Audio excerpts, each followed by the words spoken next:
जी जी जी प्रतीक जी, लोकतंत्र है, वोट की ताकत है, कोई किसी पर कब्जा नहीं कर रहा है, संविधान बहुत मजबूत है। और मैं सर्टिफिकेट नहीं बांट रहा था, मैं ये कह रहा था कि वो व्याख्या क्या थी। जो इस देश के तिरंगे का अपमान करे वो देशद्रोही, जो इस संविधान का अपमान करे वो देशद्रोही, जो इस सेक्युलर देश का अपमान करे वो देशद्रोही। तो मैं सर्टिफिकेट नहीं बांट। मैथिल जी, मेरे साथ नहीं, मेरे साथ नहीं। वो कहीं अधिकार अल्पसंख्यकों का है, वो ये किसने कहा? मैं ठीक सुन लिया। वो कहीं नहीं जाते मैथिल, वो कहीं नहीं जाते मैथिल, वो कहीं नहीं जाते, बहुत सम्मान करते हैं सबका। प्रतीक जी, ये देश की जनता को तय करना है कि कौन देशभक्त है, कौन देशद्रोही है। हम तो कह रहे हैं इंसान का इंसान से हो भाईचारा, ऐसा हो देश हमारा। जी जी रुकिए। हाँ जी जी।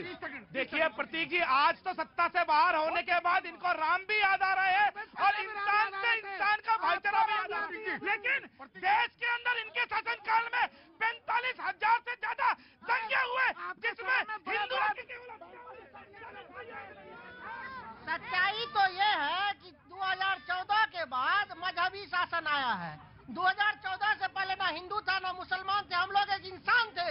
और 2014 के बाद हमारे साहब जो है वो हिंदू ला दिए, मुस्लिम ला दिए, ना रोजगार है ना उद्योग। कहाँ से आना हुआ आपका? ना मेक इन इंडिया हुआ। कहाँ से आना? बिहार में कहाँ से? सहरसा से। सहरसा। जब तो गए थे बिहार से ही बोल रहे हैं आप। हमको बस ये पता करना था जिला कौन सा, इधर का है या उधर का है? साहब देश को बर्बाद कर चुके हैं, ना उद्योग कर कुछ नया कर पाए हैं। सब जो लाते हैं वो विदेश से लाते हैं। हाँ आगे। हाँ जी। 70 साल से कांग्रेस ने क्या किया है? ये बोले देश बर्बाद कर दिया। इससे पहले ये IPS बने बैठे थे, क्या थे ये? अब इनको बीजेपी ने ये नहीं बना दिया। क्या करा है इन्होंने? कांग्रेस ने कुछ नहीं करा, सिर्फ घोटाले, A से लेकर Z तक घोटाले। बीजेपी ने गरीबों के लिए वही बेच रही है जो 70 साल से बना है। जी बिल्कुल, आराम से, वन बाय वन। बीजेपी आ रहा हूँ बेटा, आ रहा। हाँ जी। इस समय सर बीजेपी बहुत बढ़िया काम कर रही है। लोकतंत्र के दृष्टिकोण से देखा जाए तो बहुत बढ़िया काम कर रही है। और हाँ जी मैं भी फैन हूँ उनका। और जो कांग्रेस कह रही है, कांग्रेस ने इसके पहले बहुत जो उन्होंने किया है वो सब देखा है, दुनिया देख रही है उसको कैसे उन्होंने किया है। बहुत अच्छी बात है। कहाँ से आना हुआ बेटा बताओ? सर मैं इटावा से। अरे आप कैसे आ गई? जी हाँ। सर ये नेता हैं, सब अपने काम की बात करते हैं। कहाँ से आना हुआ? सर इटावा से। इटावा के हो तुम? अच्छा ठीक है, बोलो। ये नेता हैं, सब अपने काम की बात करते हैं, मन में बसा के नफरत श्री राम की बात करते हैं। सर धैर्य का, मर्यादा का और सरलता का नाम प्रभु श्री राम है। गिलानी का, ईर्षा का नाम प्रभु श्री राम नहीं हो सकता, जो नफरत के साथ आंखों में क्रोध दिखा के श्री राम की बात करते हैं। क्या बात है। जी एक बात। हाँ अच्छी बात कही है, अच्छी बात है। बहुत बढ़िया बात कही है। अरे बात तो कहने दो। वर्क साहब ने भी अच्छी बात नहीं कही है। उनके समर्थन में नहीं बात कर प्रतीक जी, अभी काफी साथियों ने जो कहा कि नहीं जो ये सरकार जो है ना वो मतलब कहना चाहिए जस्टिफिकेशन नहीं कर रही। तो मैं कुछ आंकड़े रख दूं।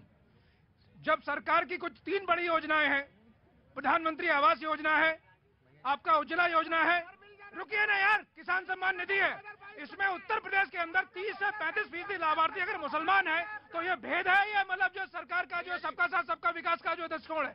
तो अब मैंने शुरू में ही कहा था कि मुसलमानों का विश्व में अगर कोई सबसे ज्यादा जो है दुश्मन है तो खुद मुसलमान है और कोई नहीं है। देखिए भैया जी, सरकार जिम्मेदार होती है, ना कि मुसलमान जिम्मेदार होंगे अपनी उसके, क्योंकि सरकार में देश के संविधान में सुनिए पहले सुनने की क्षमता रखिए। कोई बहुत विशेष बात है तो बताइए। बहुत विशेष बात है तो रुका नहीं जा सकता क्या? नहीं, अगर ना रुका जाए तो मैं आ जाऊँ आपके पास, और अगर रुका जाता है तो थोड़ा वेट करिए। जी भैया जी, सरकार नीति बनाती है और वो नीति बनाती है कि एक जमीन तक जुड़े लोगों तक वो नीति उनकी जानी चाहिए। तो क्या सरकार ने, मैं सवाल पूछ रहा हूँ, तो क्या सरकार ने नीति बनाई और नीति के वितरण में, नीति के मैनेजमेंट में कहीं कुछ खोट समझ में आया? देखिए भैया जी, बिल्कुल कोई खोट नहीं है, ना कोई इस बात को कह रहा है कि मुसलमानों को के साथ यहाँ पर जो है उन्हें घर नहीं दिए जा रहे। अगर सरकार की कोई योजना होगी तो वो सबको मिलेगी, सबको सम्मान मिलेगी। प्रतीक जी, 2 बातें। पहली जो इंपोर्ट पर बात हुई, $22 बिलियन का आयात हमने चाइना से किया, अभी तक का सबसे ज्यादा 22 बिलियन $22 बिलियन। और उसके बाद अब जो कह रहे थे कि नीति में फर्क क्या है।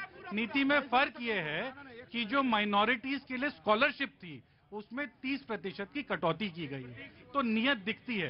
प्रतीक जी, बात तो आपके सामने यही आएगी कि हम लोगों को समावेशी होकर सबको साथ लेकर चलने वाली बात करनी है। आरएसएस के जो मुखिया ने कहा वो उनकी लाइन है, वो 1925 से यही बात कर रहे हैं, ये कोई नई बात नहीं है। आपको हमें डिसाइड करना है, हमें कलम की लड़ाई लड़नी है, हमें अपनी थाली में अनाज की लड़ाई लड़नी है, हमें नौकरी की लड़ाई लड़नी है, हमें इन चीजों में नहीं फंसना है। राइट, मैं आया जी भैया, कहाँ से आना? एक बात कहना है, इनको पूछो, जो बोलता हम किसान है, महंगाई है, इनको पूछो कितने राय में कितने किलो तेल निकलता है। अगर बता दे मैं मान जाऊं इनके कांग्रेस नेता को। इनको ये पूछो 370 के लिए सुप्रीम कोर्ट में वकील खड़ा कहता है, क्या बोलते राम मंदिर से सुप्रीम कोर्ट में जेंट समाज के लिए कब सुप्रीम कोर्ट जाएंगे ये उनका न्याय दिलाने के लिए? सबसे पूछो, सबसे ज्यादा पूछो जेंट समाज के लिए कब जाएंगे सुप्रीम कोर्ट? कांग्रेस पार्टी अतिक्रमण के नाम पर सुप्रीम कोर्ट जाते हैं। देखो भाई, ये सवाल जो तुम्हारा ये कब जाएंगे ये तो नहीं, लेकिन सवाल तुम्हारा एक बहुत अच्छा लगा मुझे, और राई में कितना तेल निकलता है, ये बात मुझे सबसे अच्छी लगी। जिनसे पूछो कि राई में कितना तेल निकलता है, पीली मैंने राई पूछे या सरसों पूछे? कितने किलो में 1 किलो तेल निकलता है, इनसे पूछो। और ये भी पूछे कि खली कितनी निकलती है, ये भी पूछे खली कितनी निकलती है। बिल्कुल पूछिए इनसे। और ये पूछा सबसे ज्यादा भेदभाव यदि किया तो कांग्रेस ने किया है। मुस्लिम तुष्टीकरण की नीति अगर अपनाई है तो इस कांग्रेस ने अपनाई है। इन्होंने सांप्रदायिक विरोधी हिंसा बिल संसद में लेके आए धर्म के नाम पे, ये कांग्रेस लेके आई, जिसमें हिंदुओं का दमन करने के लिए वो जो कम्युनल वायलेंस एक्ट लेके आई थी।